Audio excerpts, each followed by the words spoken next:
नोंथांमोना टास्क रिवार्डआव थुदो लोगोफोर बेयाव नाय टास्क कमप्लिट खालामनांगौ साबा मानसिसो नायबाथाय नोंथांमोना 150 डेलि मोनबाय थागोन ओमफ्राय 10 जनसो नायबाथाय 350 मोनबाय थागोन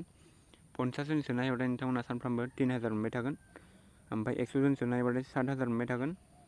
ओमफ्राय 300 जन सोनाय हायोबा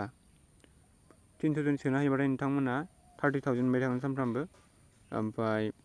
700 जन सोनो हायोबा नोंथांमोना 1 लाख डेलि मोनबाय थागोन आरोना बेयाव फ्रियावनो खामायनाया जाहैबाय बेनो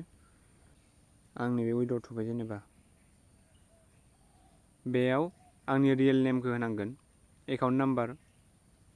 IFSC कड होदो ओमफ्राय सेन्ड खालामदो OTP फैगोन OTP खौ होदो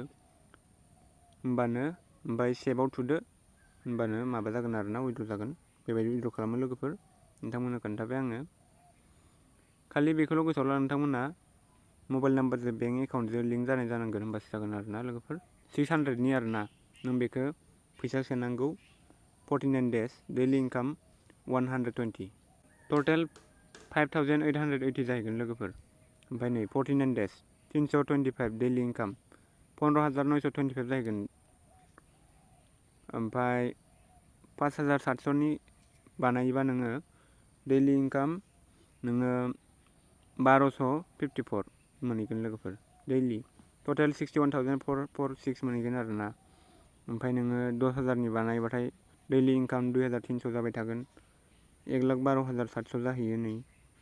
बिराद मोजां बियो आरो नै 30,000निखौ खालामोबा नोंथांमोना सानसेयावनो 7,200 मोनखागोन सानफ्रामबो मोनबाय थागोन 49 बार मोनगोन टटेल 3,52,800 जाहैगोन आरोना